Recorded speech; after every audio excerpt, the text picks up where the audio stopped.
refugiados e inmigrantes corren riesgos diarios para llegar al destino, donde cifran sus esperanzas de un futuro mejor. Precisamente por su ubicación, la selva del Darién se considera un tramo estratégico para quienes sueñan con llegar a Estados Unidos y construir ahí una nueva vida. La selva del Darién, también conocido como Tampón del Darién, es una zona que conecta Sudamérica con Centroamérica, una de las rutas más peligrosas para ellos. Sin dinero para pagar los boletos de avión, el alojamiento y la documentación, los refugiados e inmigrantes arriesgan sus vidas en la densa vegetación del Darién. La travesía puede durar hasta 10 días o más.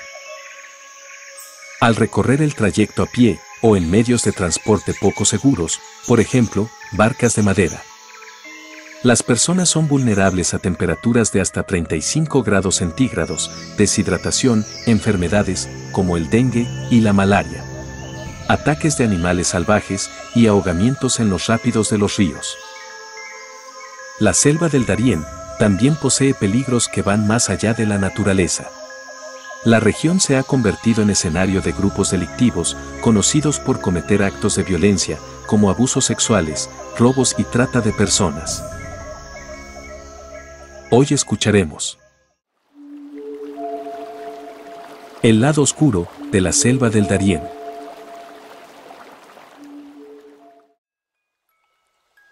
Mi hermano mayor pasó por la selva y cuenta que lo más duro que miró fue a una madre embarazada y a su hijo, de unos 2 años en brazos, acostada en el barro, casi muriéndose.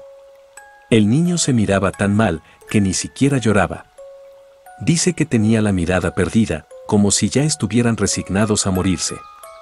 Nadie la pudo ayudar, ahí quedaron.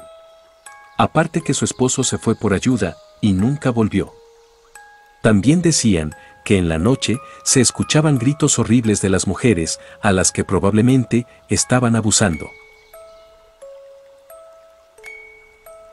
Yo soy de Venezuela y quizá esto no me pasó, sino que fue a unos vecinos de mi papá. Aquel señor se fue solo a Perú y luego se llevó a su esposa y sus 2 hijas y allá les estaba yendo bien porque pusieron un restaurante de pollo. Pero la señora tenía metido en la cabeza irse a Estados Unidos. El señor no quería, pero terminó cediendo. Se fue por la selva y en lo que estaban cruzando el río, abrieron la presa y se les vino toda esa agua encima. La esposa y la hija menor se ahogaron. Y él, como pudo, solo salió con su hija mayor. Y en lo que salieron a reposar del ahogamiento, en la otra orilla, los estaban esperando unos pandilleros y los violaron a los 2.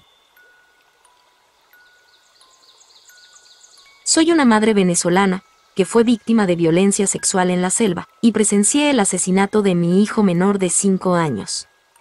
Porque supuestamente no paraba de llorar. En el grupo que estaba, recibimos la lamentable noticia del fallecimiento en la selva de al menos 18 migrantes, miembros de una misma familia, quienes fueron secuestrados para ser robados, violados y luego asesinados.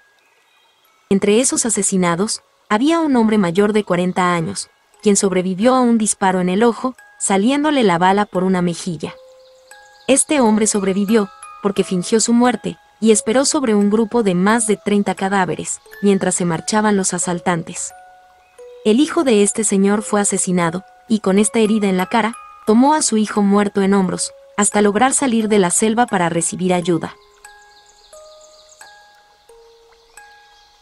Yo crucé con mi familia, íbamos en un grupo de personas y nos tocó presenciar que una pareja joven, que iba con niño como de unos 5 años, estaba intentando cruzar con nosotros.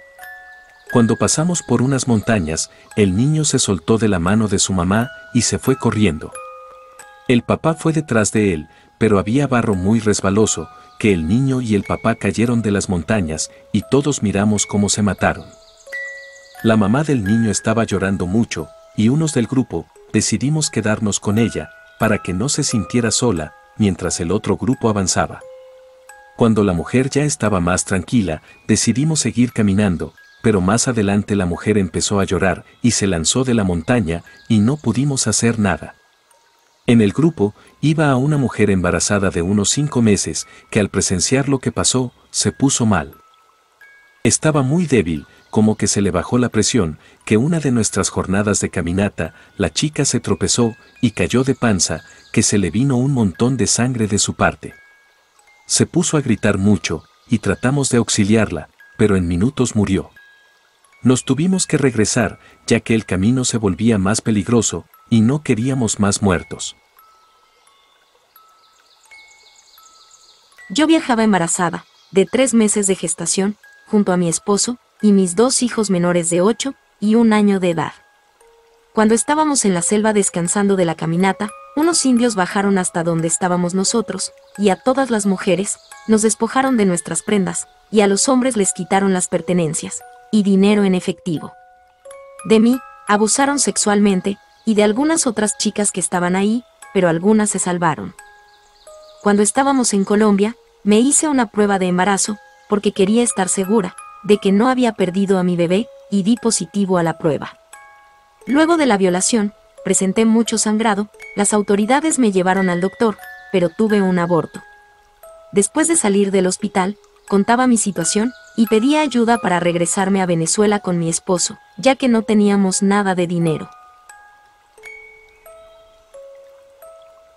Hace como 9 meses, mi parcero y yo cruzamos por la selva del Darién. Todos los que decidimos cruzar, ya sabemos a los peligros a los que nos enfrentaremos. A pesar de según prepararnos para poder sobrevivir el Darién, aún así sufrimos de todo tipo de robos. Ya habíamos escuchado, por parte de otros parceros que habían cruzado, era que debíamos tener mucho cuidado por las noches, ya que todos se vuelven enemigos. Lo que nosotros hacíamos en las noches era colocar un hilo, atando de 2 latas, para así cuando se movieran, sonaran, y nos pudiéramos despertar y seguirlos. En 6 de 9 días que duró la travesía, por las noches, llegaban tipos a abusar de cualquiera, ya fuera hombre o mujer, chico o grande. Nosotros 2 nos alejábamos y nos ocultamos entre ramas, y cuando pasaban esas cosas, solo escuchábamos los gritos de pánico y terror de las demás personas. Al amanecer, siempre dejaban personas desvividas y algunas las dejaban partidas. El guía nos decía: ya ven, por eso es mejor que obedezcan.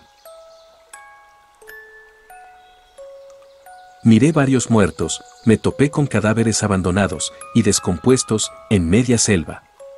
Uno de ellos estaba prácticamente descompuesto, se le podían ver los huesos y como los insectos se lo comían.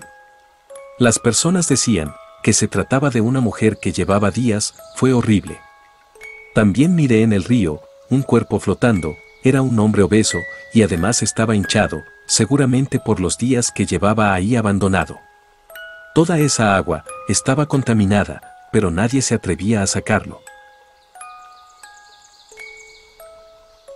Yo iba sola con mi mamá, y le pagamos a unos guías, para que nos ayudaran a cruzar la selva del Darién. Íbamos en un grupo de personas, y es verdad, se ve de todo. Había demasiados cuerpos en descomposición. De niños, y personas ancianas. Cuando anocheció, seguimos caminando, y salieron unos hombres armados, a quitarnos todo. Nos agarraron a todas las mujeres, para violarnos enfrente de todos, a mí, me violaron entre 8 hombres. Nos desnudaron enfrente del grupo que íbamos, y cuando acababa de violarme uno, seguía otro, y otro. Me salía demasiada sangre. Porque nos pegaban y nos apuntaban con una pistola en la cabeza. Cuando terminaron de abusarnos, nos dejaron ahí, todas débiles. Mejor nos regresábamos, porque no queríamos arriesgarnos más. Miré cómo una mujer se lanzó al río, porque no aguantaba el dolor de lo que le habían hecho. Después, yo salí embarazada, pero decidí dar mi hijo en adopción. En mi cruzada, de las tantas de personas que iba un señor con un bebé. Su esposa había fallecido al dar a luz y el señor no tenía nada, así que él se arriesgaba a cruzar a los Estados Unidos. En una noche, como que algo le picó al señor, porque al amanecer ya estaba sin vida. Tratamos de ayudarlo, pero fue inútil. Al bebé le picó una araña, y el guía decía que era inútil llevarse al bebé. Así que ahí lo dejaron junto al padre. El bebé se quedó llorando, y nosotros teníamos que avanzar.